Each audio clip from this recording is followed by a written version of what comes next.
So, how does one of the world's largest companies develop their people so they can stay committed? Hello, I'm Chester Elton, and this is my dear friend and co-author, Adrian Costa. Well, thank you, Chess. Yeah, our guest today is an expert on providing people with high-impact opportunities to grow in their careers, all so that they feel more engaged and safe in their jobs. As always, we hope the time you spend with us will help reduce the stigma of anxiety at work and in your personal life.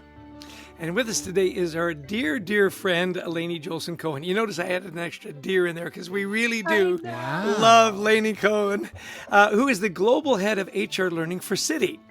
At Citi, one of the largest banks in the U.S., she pairs proven track record of operational excellence with her ability to set strategic vision for highly impactful global initiatives.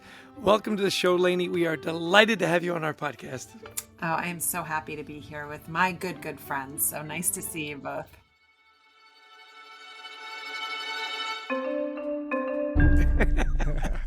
Well, thanks, Lainey, for joining us. Now, learning and development, a lot of people may not understand how important this is to somebody's mental safety and well-being in the workplace. You get to increase your job security as you learn and grow. You get to foster greater collaboration. You get to perform better, and which makes you feel safer. So for leaders maybe who are listening today who may not be focused on developing their people, maybe like we should be, why is learning so essential for a healthy work team?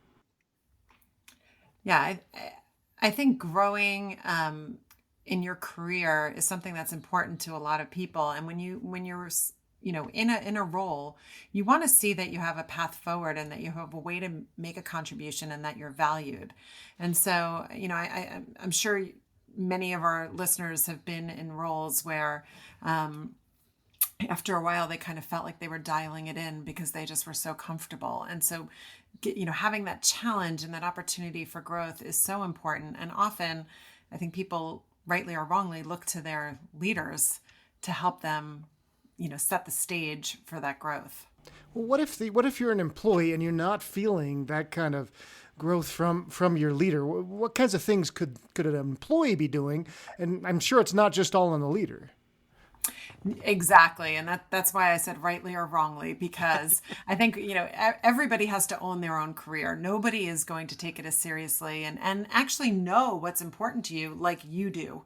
Right. So having that conversation and, bringing that dialogue to the table, which I know can be scary for some people if the leader is not initiating the conversation.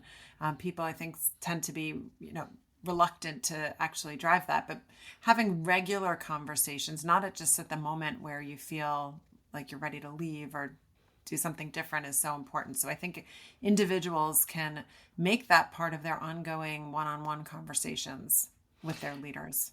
Yeah, it is interesting too that you can kind of create, relationships with your leaders, and they can teach you, whether it's, formal or informal, by, being good examples and mentoring that way. So I really appreciate you saying that it can't always be on the leader. You need to take that initiative yourself. And, it's kind of interesting. We're looking at the divisiveness, in society and politics and all that kind of stuff. And it seems like the whole world is, picking sides, and it's trickling into teams. So what are some insights into what makes the people on a team work together most effectively? And are there some specific attributes of truly collaborative teams that set them apart that you're trying to teach, particularly at Citi? Yeah. It's interesting. We actually did some research on this several years ago where we asked different teams or different businesses to define what does high performance look like? How do they define high performance? And then we asked them to apply their own definition of high performance and tell us who were these high performing teams. And what we did is some research. We asked them, we did focus groups and surveys to say, what are the practices that you're doing that is driving that performance? And so there were a number of things in there that I think are really important. And so one of the things that I'll mention relative to the question that you were asking is that those teams actually come together and they learn as a team. And so they learn from their successes and they learn from their mistakes. And so taking those successes and taking those mistakes and turning them into areas of opportunity to learn. It was something that we saw consistently across these high performing teams. And I think the other thing I would say about that is they were very deliberate about it. They didn't sort of wait until somebody brought something up. They actually made it part of their routine to, mid project, mid, in the midst of their work, to really have clear discussions. And that takes a lot of vulnerability too, especially when it comes to the mistakes. So those leaders also set the tone from the top. They were the ones who often brought that to the table, so that it wasn't just the team member who was bringing their mistakes for collaboration and learning.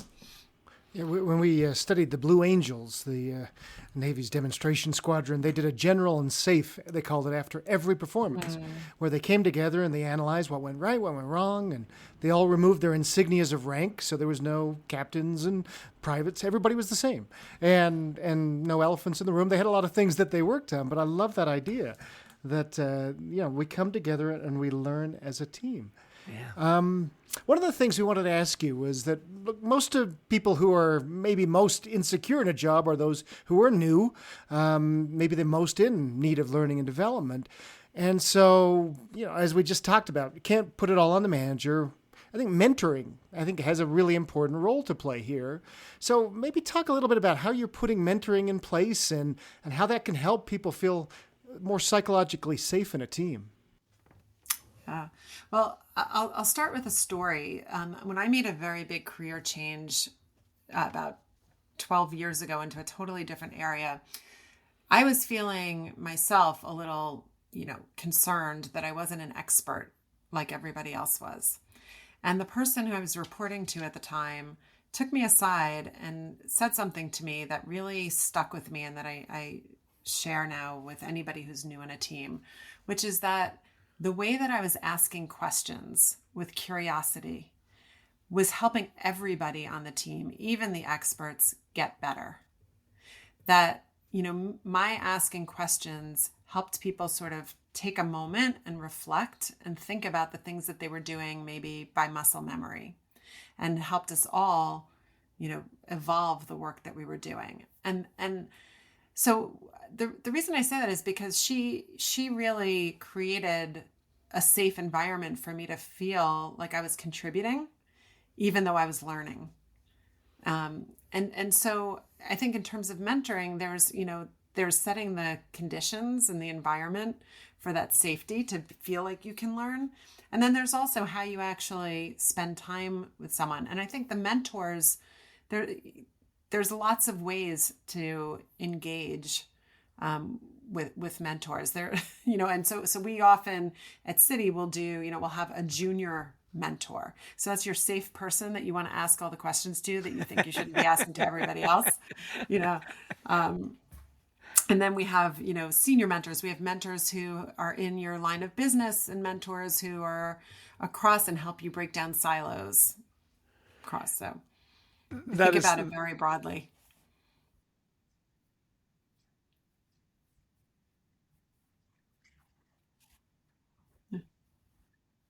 Yeah. Yeah. Area, stuff like that. That's great. It is interesting. Adrian and I were just recently at a great big healthcare group, and finding good people and keeping good people is kind of a top priority for a lot of companies. And one of the things that they are endeavoring to do is to create opportunities within the company, so that when people want a new experience, that they want to learn a new skill or something, they can do it within the organization. Now, that's not always possible on teams. You've got managers that say, well, this is kind of what we do, and I need you to do this. And can you keep doing this, and just this? So what advice do you have for managers where maybe they don't have that kind of flexibility to move people around, to create, learning opportunities in ways where people can kind of develop their talents? Any tips? Yeah. I actually think that's one of the best ways to learn, to dip your toes in the water, so to speak. And one of the ways that we're doing that, actually, we've created something that we are calling the Experience Hub. And we actually enable managers to post projects that they need help on. And that gives, employees an opportunity to dip their toes in the water by going to work with a different team on a project. And it's very clearly outlined what skills they'll develop, where they'll get experience. And it's a sort of a safe way to go and explore and follow your curiosity and build your network at the same time. Right. That's brilliant. Really That's is. really good. Yeah. Yeah. What about we're seeing a lot of people leaving organizations too, especially younger, Gen Z coming in, tail end of the millennials. They're a lot more job hoppy. That's not a word, but than we were in our previous generation. So what have you noticed in organizations that can keep their talent a little longer than those that don't? Any sort of hints that managers can take away? Yeah. Well, one of the things that I'll say, and maybe this is going to the end first, is that one of the important things is celebrating the people who are leaving and really recognizing their contributions and embracing them. So we have a culture where we have a lot of boomerangers who come back, and we have a very, very strong alumni network. I'll start with that, because I think how you exit people says a lot about your culture and, whether you want to stay. The other thing I think goes back to the first question that we were talking about, which is showing people that they have an opportunity to grow and develop, and that their perspectives and their unique contributions are valued. I think that, if you can do that with your team and help people grow and recognize what they bring to the table, bring them into conversations, recognize when they're sort of, as a leader, recognizing on your team when people are sort of at that moment where they need to be pushed a little more or have a bigger challenge, even if they don't necessarily know it themselves, will increase the engagement and retention as a result. There's an engagement model that I love, which really looks at sort of 4 elements. And the first element is knowing your people. And so knowing what's important to them, knowing what their strengths are, being connected in that personal way. The second element is around focusing them. So helping them see how their contributions really connect to the broader contributions of the organization and the strategy and where we're going. Helping them prioritize and understand what to say yes to and no to, depending on how level of the person. And then I would say the third one is inspiring people. So showing that vision of where we're going and why it's, we want to all be on the train to get there.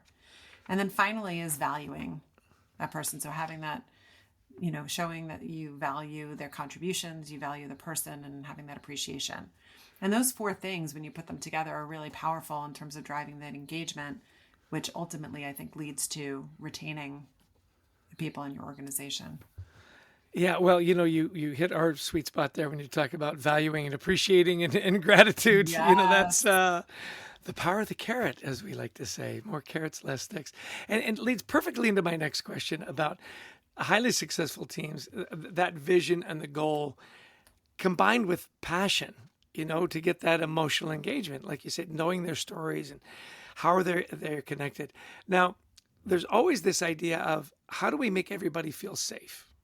Right? That not just psychological safety. We like to talk about emotional safety, because people do worry about overload and, economic stability, particularly in finance with interest rates. And I mean, I'm not telling you anything you don't deal with every day, right?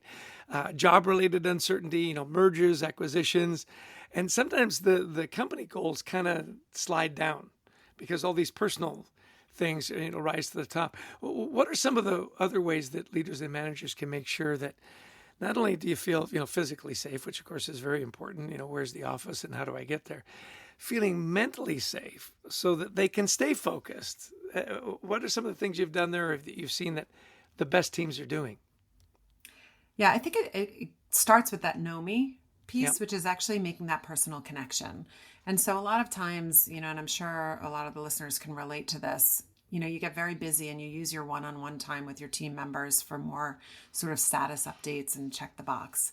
Really carving out that time to connect is so critical, because that's the foundation for that sense of safety and, and having those conversations with your team member. And then, like anything, we have to nurture that, right? So checking in and really understanding where people are, talking about mood, having a sense, not everybody is sort of empathetic and emotionally intelligent, but you can actually develop practices to bring that out anyway, by having a routine of questions that you ask your team member. What's most important to you right now? What's the thing that's keeping you up at night? Where do you need some support? If you're asking those questions regularly and you're engaging in the conversations, the likelihood is that you'll start to create that safety where your team members feel like they can bring that to you and start to bring their whole selves to work. And then I would just say, the other thing that's I would add to this is that in conversations as a team and individually is around bringing in multiple perspectives, not always as a leader being the first to talk and share what you think, but actually inviting different perspectives into the conversation. I think if you put all of those things together, you're increasing the chance that you've got a team who feels safe and engaged and are bringing their best selves to work. I think it's so important what you just said about the routine, the repetition. Often leaders will say, I asked those questions in January. You say, well, yeah, it's June. When was the last time you checked in with your people? And the idea of investing time just to get to know people, it's so funny because you and I have known each other for quite a while now. Where we really had a lot of fun and got to know each other is we went to a hockey game together. Yeah. And it was just great. It wasn't about work. It wasn't about our leadership group. It was about, is that legal what that guy just did? And did he really lose his tooth? Like he's missing, where you just invest time with people and over and above work. Like you say, that one-on-one time, sometimes it's all about check-ins and status reports. How about, hey, how are the kids? Have you got something fun planned for the weekend? And investing time there. So I so appreciate that even, a group as big as City, you're encouraging your leaders, get to know your people one-on-one. It really does make a difference, doesn't it? It really does. And going back to those practices that we found, that connection was another one that those high-performing teams, across the board had. So going to hockey games together. Okay. There you go. We've got the answer.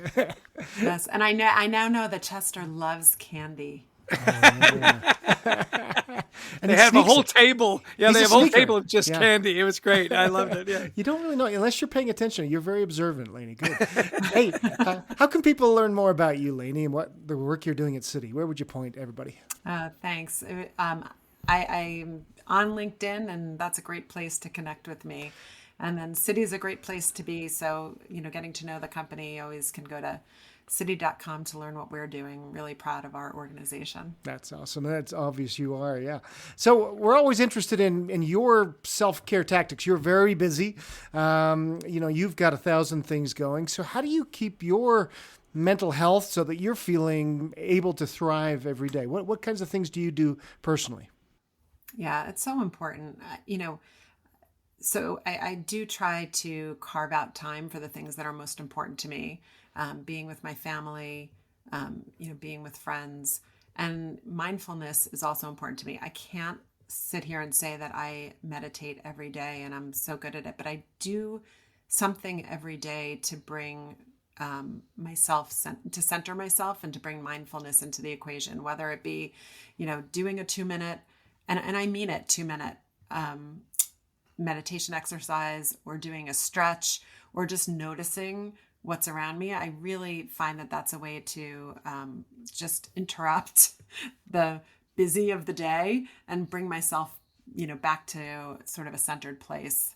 So one day maybe I'll come talk to you and I'll tell you that I have a practice where I do, an hour a day. I'm not there yet. but those are the things that I do. And then doing things I enjoy, like talking to the two of you, is something that's important to me. Oh, you're very kind. Yeah, I do remember I did meditate for an hour one day, and when I woke up, I felt so much better. That's the only way I can meditate for an hour is if I get a good nap. Hey, thanks so much for your time, Lainey. This has been great. You've given us some wonderful ideas and insights into some of the best practices. at City. As we kind of wrap up here, if there was like one thing or maybe two things that you wanted people to remember from the conversation, those little nuggets to take away, what might they be? Yeah, I would just say connect, connect, connect. And, really spending that time with your team to get to know them. Everything else kind of comes off of that in my mind. If you know people and you connect with them, then you can bring clarity when there are times where there's ambiguity and stress and overwhelm. So if you know your people, they're more likely to know you, and, open yourself up, be vulnerable so they get to know you as well. That's such great advice. That human connection, it really does make all the difference, doesn't it? Yeah. Well, our guest today has been Lainey Jolson Cohen. She's head of HR learning at Citi, one of the largest banks in the U.S. She's been a friend of ours for a long time, and it is just delightful to spend some time with you, Lainey. Thanks so much for your time. Thanks for having me. Well, Chester, Lainey Jolson Cohen, a really brilliant person who, leading a big function at Citi on learning and development. And I love what she says. They did a lot of focus groups. They wanted to know what high-performance teams look like. Well, they come together and they learn as a team. How rare is that?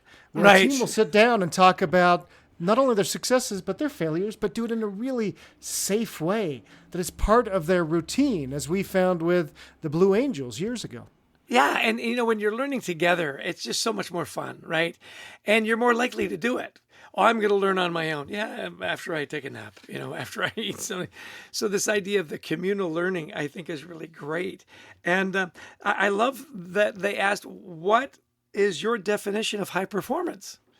Different words mean different things to different people. And that they would take the time to even ask, I thought was great. And then one of the things that stuck out to me, which I think I'd never heard of before. I thought it was genius. When people want to learn new skills and so on, that they have an experience hub where people post and say, hey, we need some help with this. If you're interested, give us a call. And I'm sure you got to, work it out with your immediate supervisor and stuff. But this idea, again, of this. Love that. Yeah. And she said, not only do you build more skills, you build your network. Again, those personal relationships, really smart, just really smart. That's great because, you're right. You build a network as well as you're putting that on your resume. I worked on the XYZ project that I did this. What great idea. Another one that really sparked to me was the idea of mentoring. And her story was just so powerful of a manager who took her aside and said, by the way, the questions you're asking, excellent. You're not only getting yourself up to speed, but you're making our whole team better.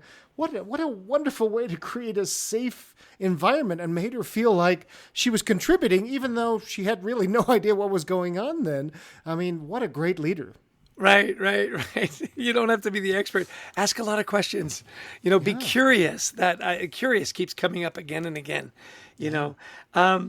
I really appreciated her alumni network. She said, how you exit people matters. We have lots of boomerangers.